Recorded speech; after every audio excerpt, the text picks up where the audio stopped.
Clement Masombo, KTN News, Nyeri County.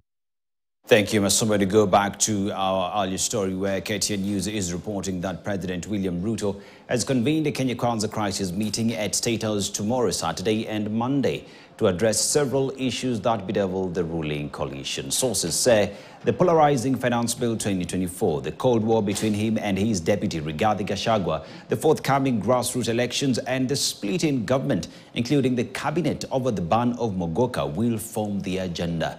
KTN's senior political affairs reporter Daniel Kariuki with that story. That war of words and political supremacy battles have rocked the ruling coalition Kenya Kwanza, and they have been reading from different scripts is no secret. Pushed to the wall with the unending public display of dirty linen, President William Ruto has called for a crisis meeting as he seeks to put his house in order. The meeting may have taken place as soon as today, Friday, but he's away in Egypt after touring South Korea in the last week and is set to arrive tonight. That meeting is now scheduled to take place on Monday at State House, Nairobi.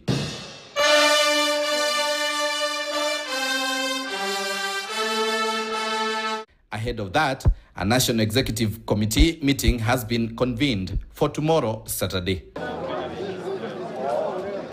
The meetings are taking place amid dissatisfaction and discontent from a section of Kenya Kwanza elected leaders over several issues. According to sources, all Kenya Kwanza legislators and government officers are scheduled to attend the meeting to iron out the outstanding issues.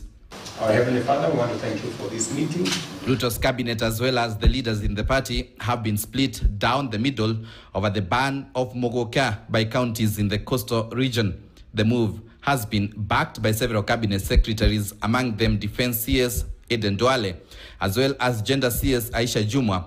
However, Agriculture CS Mithika Linturi is not backing the move, this forming part of the agenda on how they will overcome it to avoid a further split in the cabinet. Hatutaki Mogoka pwani. Hatutaki sumu inaletewa vijana wetu.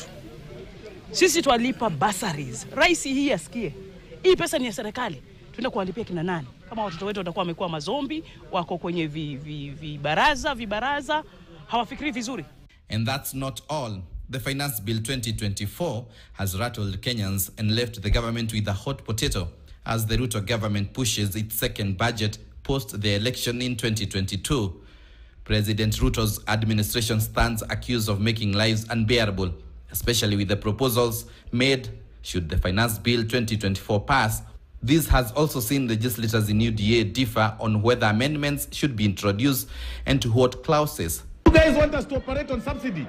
You guys want us to operate on... The meeting comes as the government sides engages in an ending war of words following reports of a fallout between President Ruto and his deputy Gachagua.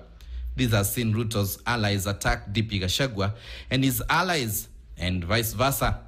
The wars roping in even the Prime Cabinet Secretary Musalia Mudavadi.